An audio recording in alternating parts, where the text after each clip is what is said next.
এবং এই যে অবৈধ ভারতীয়রা তাদের সংখ্যা কত আমরা বলতে পারি না। কেউ বলেন 10 লাখ, কেউ বলেন 2 লাখ। বাস্তবতা হলো এই যে ভারত সারা দুনিয়া থেকে, বাস্তবতা হলো যে ভারতের যে বিদেশি রেমিটেন্স গুলো আসে তার মধ্যে বাংলাদেশের অবস্থান দ্বিতীয়। रिजर्व बैंक ऑफ इंडिया की रिपोर्ट ने सब कच्चा चट्टा खोल के रख दिया है और इंडिया का जो झूठ है वो पकड़ा गया है। कैसे बांग्लादेश से दुनिया से दूसरे नंबर पर जो रेमिटेंस है, जो पैसा है, वो भारत में जाता है। अब बांग्लादेश ने बड़ा फैसला कर लिया है, शिकंजा अब कस दिया गया है अब भारत के खिलाफ। अस्सलाम वालेकुम व्यूअर्स, मैं हूं एहसान खान और आप देख रहे हैं यूट्यूब चैनल एहसान रिएक्शन विद एहसान। मैं उम्मीद करता हूं आप जहां भी होंगे एंजॉय करते होंगे, मजे में होंगे और फिट फाट होंगे।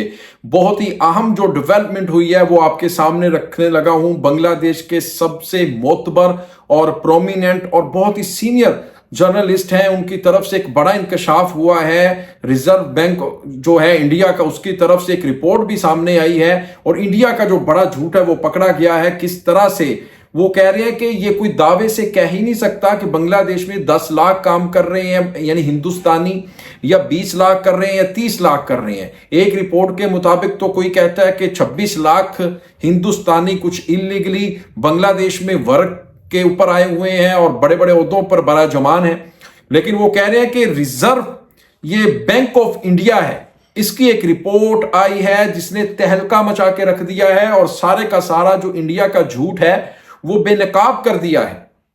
और जितना ये प्रोपेगेंडा करते थे, ये तो कहते थे कि हमारे इंडियन तो बांग्लादेश में काम ही नहीं करते। ले जी, इतना बड़ा झूठ।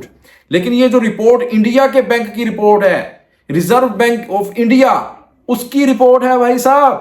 वो बताऊं क्या कह रहे हैं।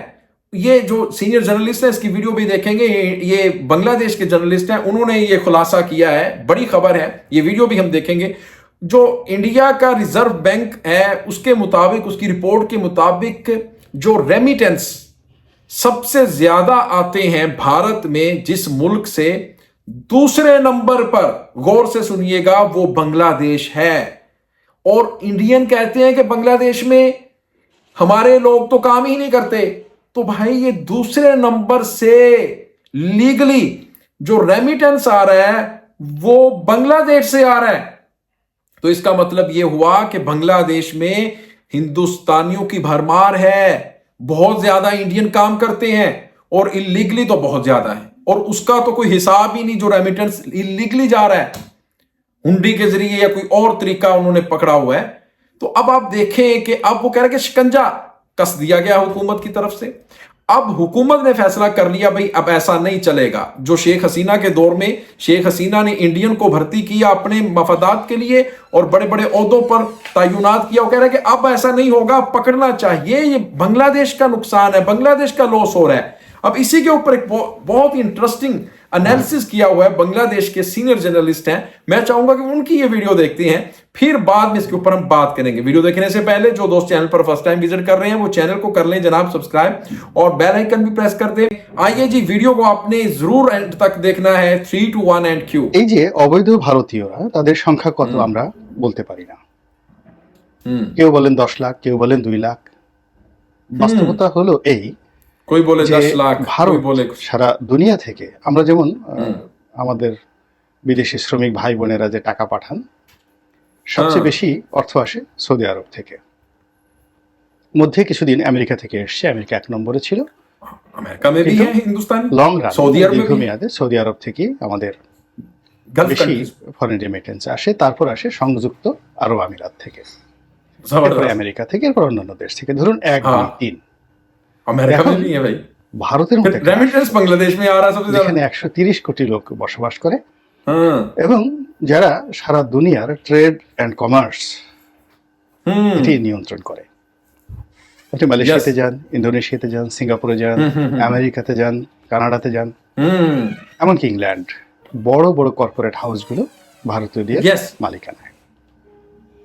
তো বিধি মোতাবেক তো আসলে সেই সকল দেশ থেকে ভারতের বেশি বৈদেশিক মুদ্রা আসার কথা। এবং সেক্ষেত্রে বাংলাদেশের নাম তো ভারতের যে সকল দেশ থেকে पकड़े गए हैं টাকা আসে इंडियन। এরকম 100টি দেশের যদি তালিকা করা হয় তাহলে 100 নম্বরে থাকা উচিত। কিন্তু বাস্তবতা হলো যে ভারতের যে বিদেশি রেমিটেন্স গুলো আসে তার মধ্যে বাংলাদেশের অবস্থান দ্বিতীয়। আমি 1 নম্বর কোনটা জানি না। অর্থাৎ বাংলাদেশ থেকে বৈধ পথে ভারতে যে টাকা যায় সে টাকার পরিমাণ দ্বিতীয়। অর্থাৎ আর কি বলবো বলেন, আর যদি অবৈধ পথে যে টাকাগুলো যায় সেই টাকাগুলো হিসাবে আনা হয় তাহলে তো 1 নম্বর হয়ে যাবে। তাহলে বাংলাদেশকে তারা কিভাবে শোষণ করছে, কিভাবে ব্যবহার করছে, এটির সঙ্গে ইস্ট ইন্ডিয়া কোম্পানির তুলনা করবেন নাকি অন্য কোনো কোম্পানির তুলনা করবেন সেটি আপনার ব্যাপার। কিন্তু বাস্তবতা হলো বাংলাদেশ থেকে টাকা যাচ্ছে যাচ্ছে যাচ্ছে। এর বাইরে চিকিৎসা বলেন, মার্কেট বলেন, ব্যবসা বাণিজ্য বলেন, অর্থাৎ এই যে একটা আমাদের যে জাতীয় অর্থনীতি, সেই অর্থনীতিতে আমরা পণ্য কিনি, পণ্য বিক্রি করি, এরপরে পণ্য আমরা হজম করি, খাই, আবার খাওয়ার পরে চিকিৎসা করি।